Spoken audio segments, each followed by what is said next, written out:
So এই পর্বে আমরা যে বিষয়টা নিয়ে কথা বলবো তা হচ্ছে পিডিএফ আউটপুট এক্সপোর্টিং সম্পর্কে।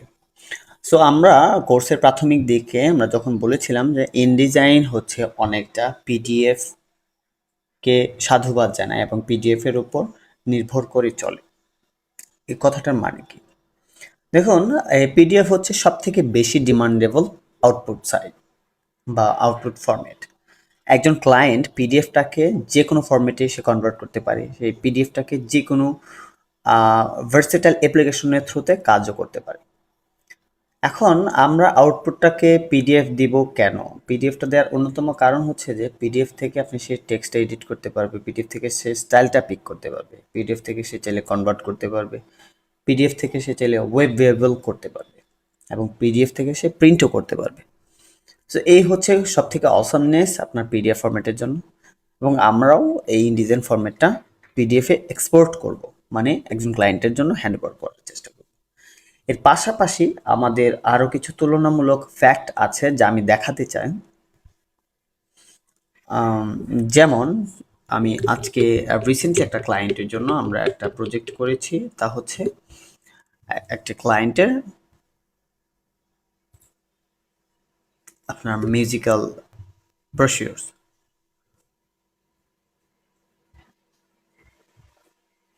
সো লেটস সে আমরা কোথায় যাব? আমরা এখান থেকে রিসেন্ট ফাইলসগুলো ব্রাউজ করার চেষ্টা করি। সো আমরা যখন এই ব্রোশিওরটা দেখব, আমি এই ব্রোশিওরটাকেও পিডিএফে এক্সপোর্ট করেছি, কিন্তু এই পিডিএফ এর সাথে আমার ইনডিজাইন পিডিএফ এর প্রচুর পরিমাণে তফাৎ আছে এবং তফাৎ বা ডিফারেন্সিয়েটটাই আমি আপনাদেরকে বুঝাইতে চাবো এবং দিন শেষে আমাদের যে ডিজাইন ফরম্যাট আছে সেটাকেও আমরা আউটপুট হিসেবে এক্সপোর্ট করব পিডিএফ এবং দুটার মাঝে যে তফাৎ সেটাও আপনাদেরকে বোঝানোর জন্য কিছুটা আমি আমার ডিজাইনটা ওপেন আপ করছি।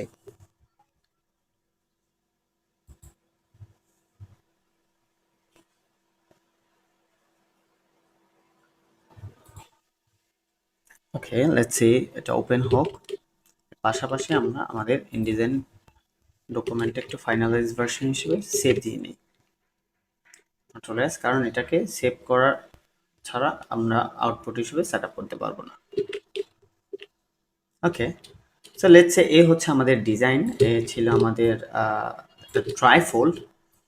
এইটাকে আমি যদি পিডিএফ দিতাম, পিডিএফটা ইন্টারেক্টিভ হতো না, পিডিএফ এর টেক্সটগুলো ভেঙে যেত, পিডিএফটা তেমন কোয়ালিটিফুল হতো না, যদিও প্রিন্টেবল হতো।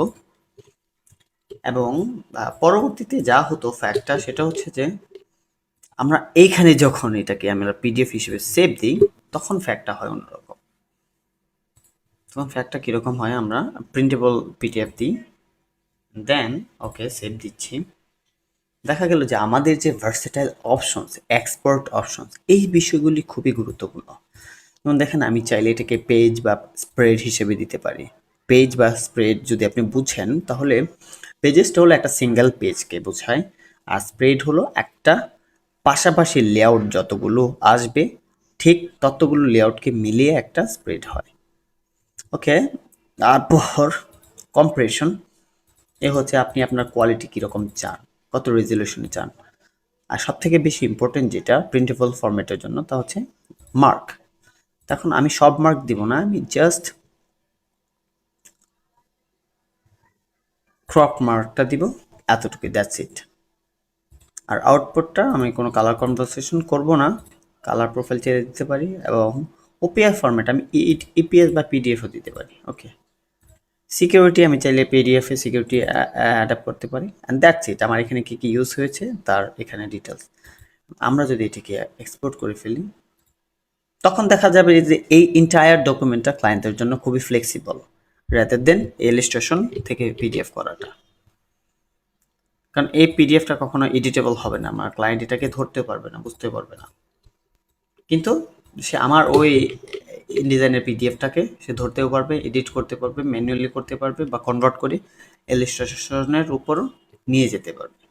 আশা করছি আপনারা বুঝতে পারছেন এবং একটা পিডিএফ এক্সপোর্টেশনটা তেমন বেশি ইম্পর্টেন্ট না, যদি আমরা এর পূর্বের লেসনসগুলিতে আরও বেশি অ্যাডভান্স লেভেলে বোঝানোর চেষ্টা করেছি। আশা করি পর্বটা দেখে নিতে পারবেন।